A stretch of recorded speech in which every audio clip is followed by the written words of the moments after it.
We now have roughly half an hour, a little bit more maybe, for the discussion.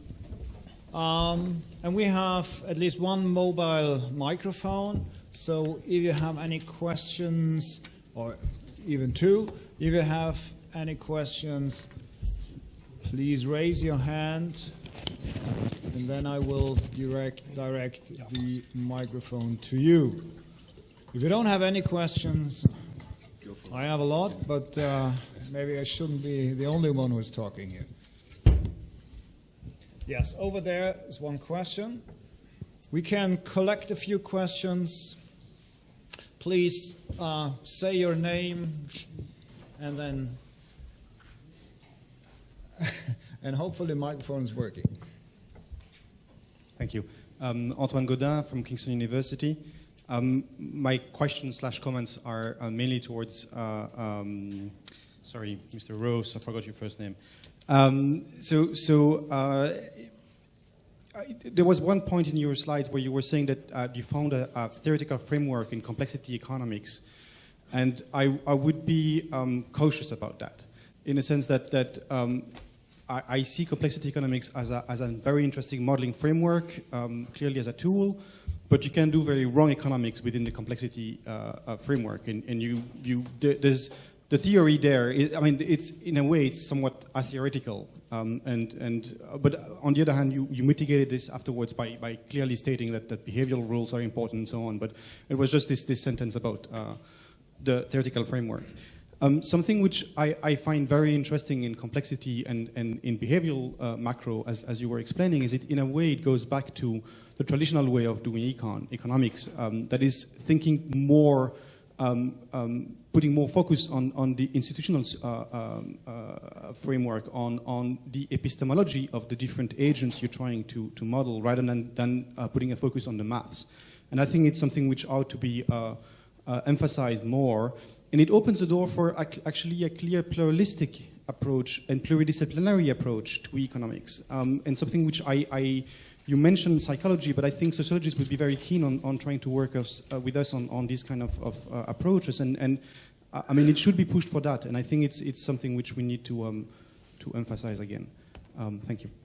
Thank you very much. Over there was a second question, a few meters. Yes. I'm Matt. I'm a student at BSEL. This is slightly preempted by Professor Hein's final slide. We've, I think, just seen two quite different lines of thought presented about how economics can move forward. So are you two working on the next grand universal theory, and are we coming up to a fight to the death in terms of that? Or is there a kind of vision of coexistence for different ways of looking at economics, whereby we bring in different insights from different schools, whether they're Marxian, ecologistic, or behavioral complex, and then from there come up with different narratives for policy? So a kind of coexistence of different ways of looking at the economy.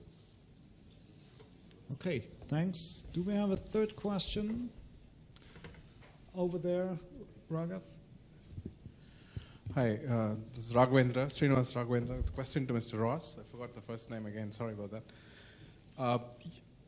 In between, you mentioned one thing about a very interesting fact about using complexity economics, about giving surprise to the observer, who is the researcher. The two questions come to my mind. How do you know it's a surprise, first? Secondly, even if you can observe the surprise, can your theoretical framework actually give you a credible understanding of the surprise? Okay, thanks. So I think we should have a first round of answers. Maybe, Eckhard, would you like to start, and then... Okay, and then if signal me if you have additional questions. No, it does. Okay. They are all working. Well, there was only one question addressed to me, which was the one of the different ways of looking at things, so the coexistence of different perspectives. What I tried to show is that Post-Keynesian macroeconomics, if you take this perspective, of course, has to draw on the results of other disciplines in economics when it comes to the analysis of behavior, maybe behavioral economics, maybe experimental economics, should draw on results from psychology and other social sciences when it comes to explain changes in behavior. So in this respect, I would argue we should be pluralist. We should integrate results from other schools, from other disciplines into our macro model. Now, I don't know whether this addresses your question. Can we have the coexistence of two macro models? I don't think so. One is wrong.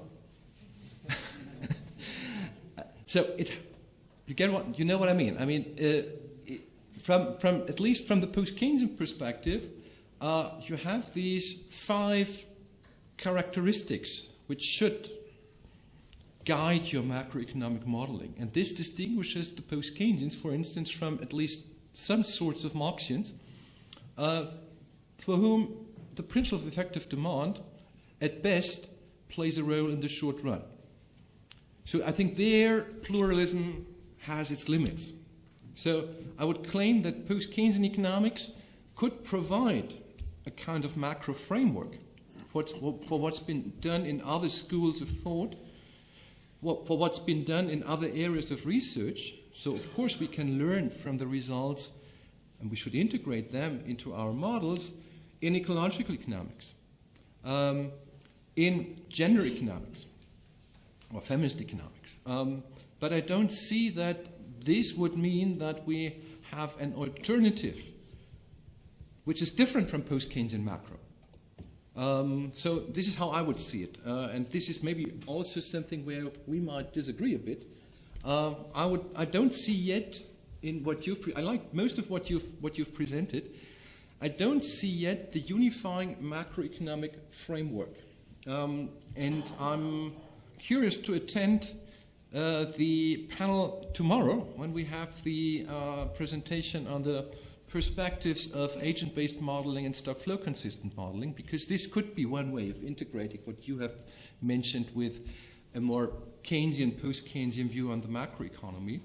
But I think this is in progress, so I'm not sure whether this leads us to definite and superior conclusions. Okay. I'm very grateful for your last comment, because I think this connects nicely to what you said. I would not be dogmatic. So you can always fight on words, and the question is, what does a complexity framework mean, right? So you said it can lead to wrong conclusions, and often this is somehow atheoretical. And I think this connects to what you mean, that you that you are missing some overall macroeconomic framework. This is true. For me, the complexity framework is more a technical framework, right? So I learned a lot from this literature at a certain technical level. So the behavior of nonlinear systems, for example, the clear distinction between different levels, that we need a multi-level analysis, for example, right? That non-linear systems can have very particular outcomes. So you have threshold effects, you have bifurcations and all these things. You can have some attractor, you converge to some equilibrium state, but which can all of a sudden change for some reason because of feedback effects and all these things, right? So this is all at a technical level. You're perfectly right that the macro framework is missing, but I think this is not really a problem, because what I presented here, I think can be well connected to other schools of thought, right? So for example, post-Keynesian economics, it is also compatible with evolutionary thinking, for example, with some schools of institutionalists, for example, and I'm perfectly with you that you say institutions are important, and that's what I meant with the meso level, right? So that, for example, institutions might be something that emerge from the behavior of individuals. Individuals, for example, may cause or may form some collectives, or there may be the evolution of some norms, right? So and then you have something like a downward causation as well. So this goes back to you, what you said. We do not only have the microfoundation of macro, but also the macrofoundation of micro. So this is what is often called the downward causation in a model which is self-organizing, right? And I think, at least for me, the complexity framework gives me some framework to think about these things and the language to talk about these things. So I would not be dogmatic here. And your comment on turning towards sociology, yes, of course. I really believe that especially macroeconomists can potentially learn much more from sociologists than from psychologists. But well, I started out doing behavioral macro, and I was asked to say something about behavioral macro. Then you are close to psychology. I'm perfectly convinced that we should talk much more to sociologists, and we can learn a lot from them. But still, this is also compatible with the complexity framework, I think. Your question. Yes, of course. How do we know that there is a surprise? This is difficult. You could say sound scientific work should specify expectations or hypotheses in advance, right? We all know this. In principle, we should do that. Very often, we don't do that, and we basically formulate our hypotheses ex post after having seen the results. But if we did this, right, if we basically explained clearly what we are going to see, what we expect to see in a certain model, for example, and if we don't, then we have an element of surprise. And of course, in some way, this is a subjective category, right? So I think everybody who has seen, for example, The Game of Life can understand what is meant by this surprise, right? You have a computer algorithm with very simple rules, and you get fantastically complex behaviors, dynamic behaviors over time, and nobody can really predict what's going to happen. Of course, ex post, you can derive some rules, and you can say that a certain configuration leads to certain patterns, but ex ante, you cannot do it. You can only execute the program, and then you see what happens, right? And this is what I mean here. And in this sense, we may have some surprise, and the observer may see something that he did not expect in advance. And this is different from mathematical modeling, where you typically often have some result in your mind, and then you construct your model in order to get this result. And the mathematical modeling basically serves as a consistency check whether you really get it or whether there are other effects or whatever. With respect to the theoretical understanding of surprise, I don't know. I don't have a good answer on that, right? So I think this is difficult. I think this is because it's partly a subjective category. And of course, this makes it a bit fuzzy and makes it difficult. And this makes also the concept of emergence difficult. There is a long discussion what emergence really is, right? And this is related to this idea of surprise. So I'm sorry, I don't have a clear theoretical answer on that. Can I just one footnote? A very small footnote in terms of the post-Keynesian models that we've been talking about. A recent development, which I think is very important, is environmental issues, which maybe there is some controversy in, but it is an aspect, a very recent aspect that is accounted for in the post-Keynesian macroeconomic models. Thank you. Mm-hmm. Thanks, Philip. Okay, we have time for a second round. We might not have time for a third round, so you should raise your hand now. And first one is Sebastian here, and then Peter Scott. And, okay, this one, then the girl over there. And yes, finally you. Okay. Hi, my name is Sebastian Dolan. I'm from the University of Applied Sciences here in Berlin. I have a question to Michael Roos, however you pronounce your name. And this relates, I found your presentation extremely interesting. And I also would share your criticism in putting some kind of random heuristic or a deviation from rational behavior into DSGE models and then look what's happening. But I'm wondering whether the problem you stated doesn't apply to your agent-based models as well. What kind of deviations from rationality do you put in there? Or what kind of rules for behavior do you put in there? Because if you look at the behavioral literature, and you even hinted at including sociological literature, you have probably hundreds and thousands of ways to explain human behavior, and which ones do you choose? I mean, for the game of life, it's very simple. You had some kind of algorithm and you chose it, but I mean, then this game isn't intended to simulate what's happening in the real world. And I mean, your model, at least in the distant future, should simulate what's happening in the macroeconomy. Okay, thanks. Next one is Peter Scott here.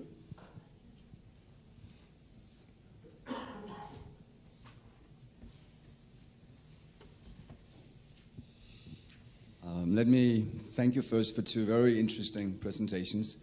And at some level, I think there's actually a large amount of agreement. I was very pleased to hear the emphasis on the behavioral input that we should have into our macro models, both from, say, the old insights from Keynes or Marshall or whoever back, but also the more recent findings. I think that's extremely valuable, and I think we should put it in.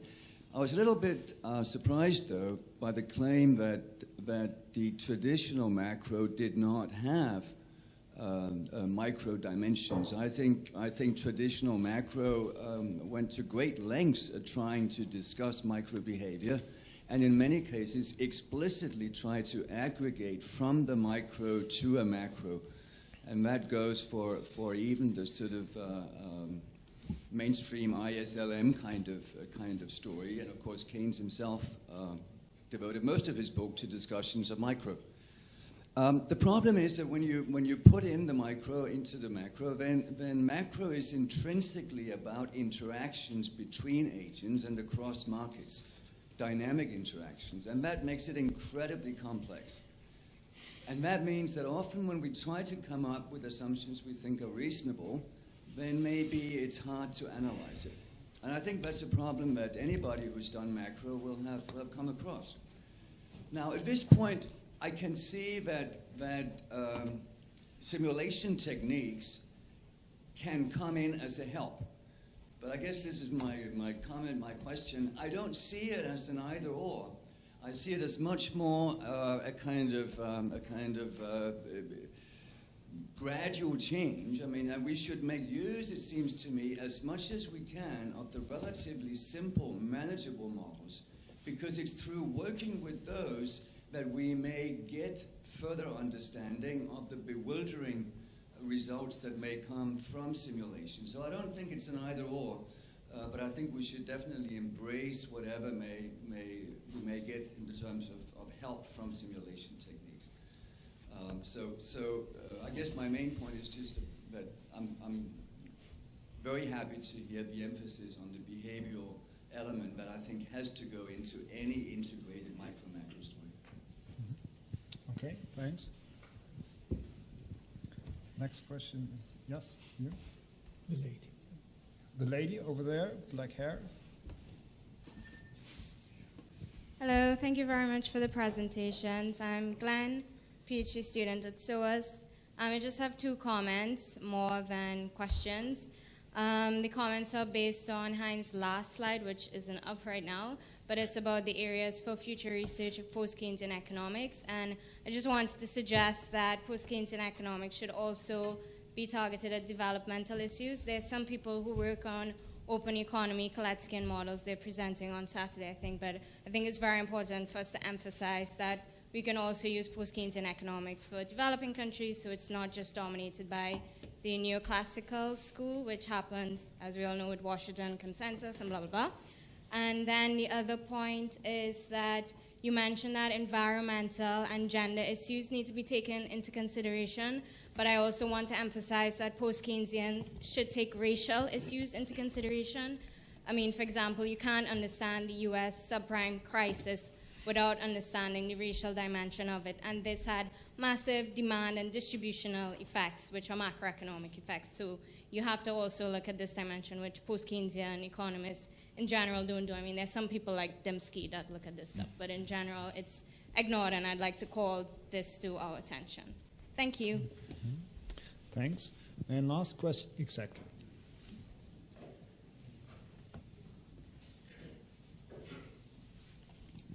Yeah, Johan Maaskant, Maastricht University. in line with some of the previous questions, I think. Let me start by complimenting, of course, also you both with your excellent presentations. And I would like to ask Roos about his paper where he emphasizes that potentially you could use microfoundations if you wish. You stress that all the time. So I would ask you, when do you wish that? That would be one question.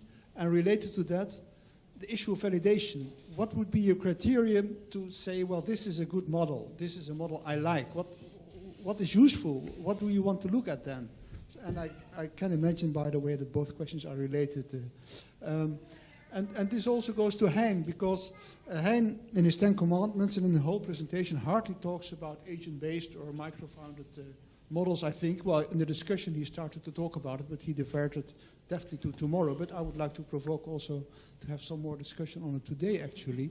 And for instance, Roos emphasizes that there can be a lot of insights in unexpected dynamics with complexity. Well, you have been stressing growth models all the time, and in growth models I can imagine that unexpected dynamics also play a role, so that you could also see a big role for these kind of models, for instance, because well, all these bifurcations, etc., are very important elements which you can probably not explain with the normal models we are using in the macrosphere. So don't you see a better role? And again, also, how would you validate those models then if you want to use them? Mm-hmm. Okay, thanks. Maybe you would like to start because... Yes, I can start. So maybe I start with your comment. Yes, of course, you're right. So you could also criticize agent-based models for making some arbitrary choices with respect to the behavior.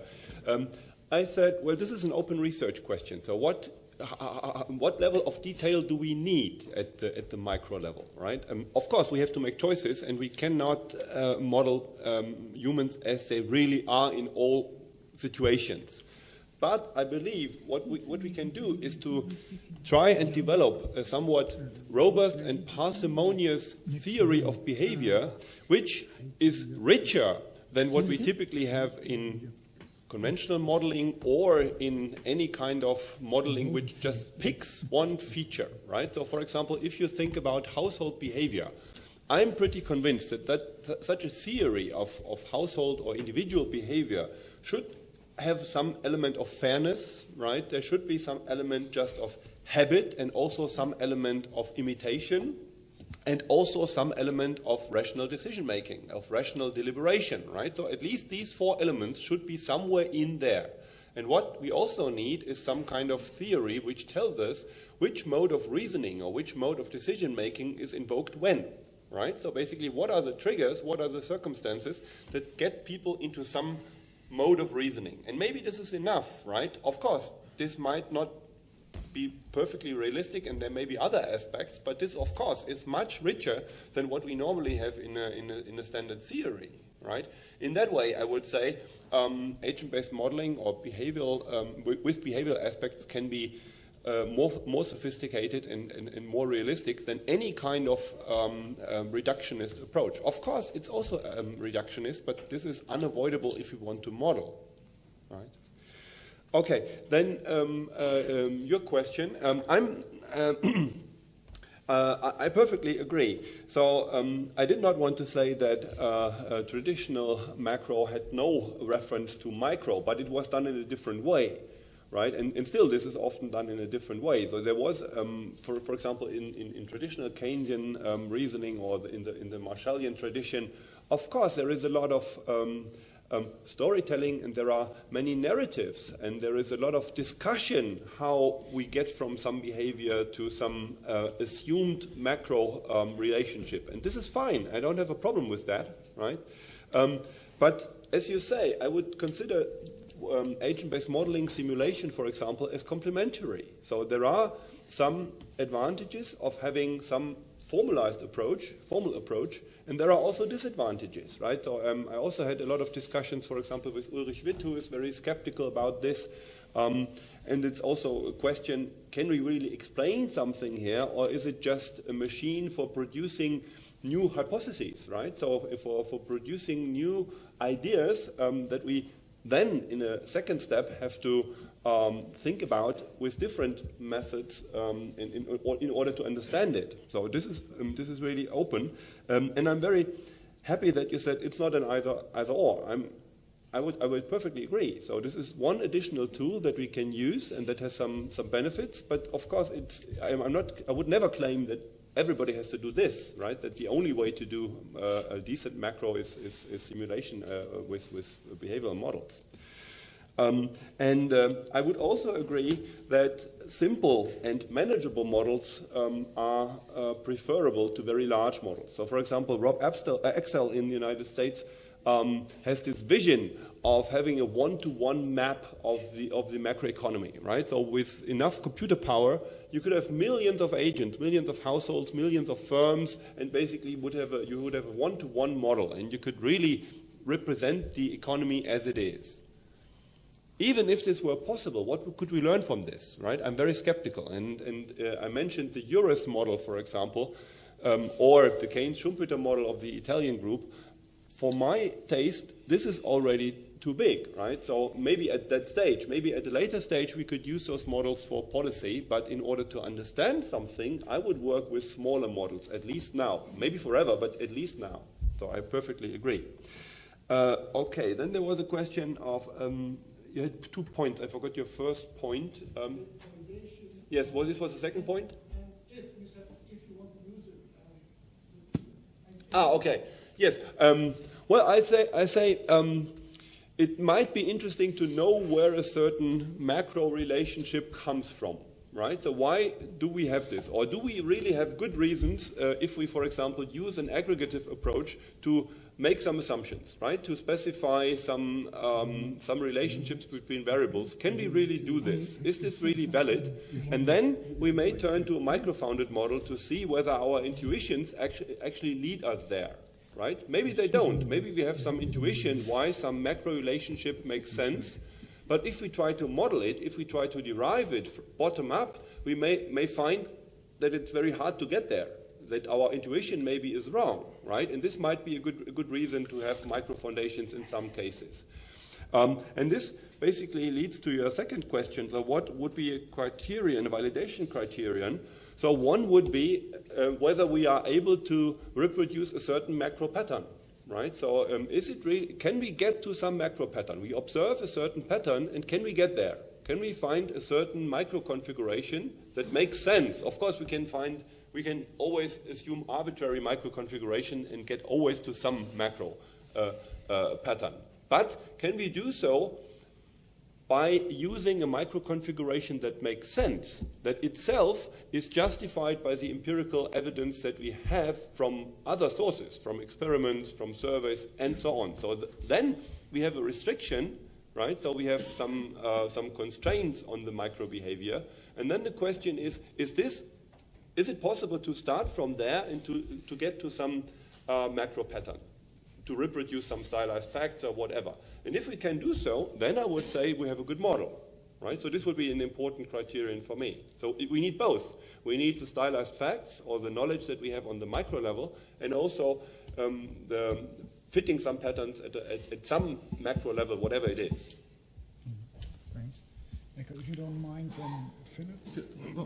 Just I just wanted to make the point in terms of what Peter said, that the microfoundations of macroeconomics has been particularly celebrated recently in relation to the new consensus macroeconomics and the assumptions that they make in order to give that wonderful for them assessment, namely that you have a representative agent, fully rational, never ever going to default, and with all the other consequences, and therefore they get these very, very consistent microfoundations of macroeconomics, which of course is totally wrong, in my view, at any rate, for the very simple reason that the assumptions that they make, they are very unrealistic, but more importantly, there is Keynes's fallacy of composition, which we must never forget.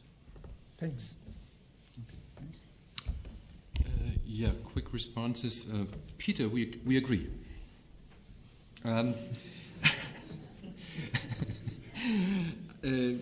Of course, you're right with your first observation that there has always been some micro foundation, or at least micro arguments in macro models. And I also fully agree that we need both types of models in order to cope with this complex reality. On the one hand, simulation models, SFC models, maybe amended by agent-based features, and on the other hand, small-scale models which can be solved analytically. So I'm strongly in favor of that, and in this respect, I'm strongly in favor of this kind of pluralism we have in our research program.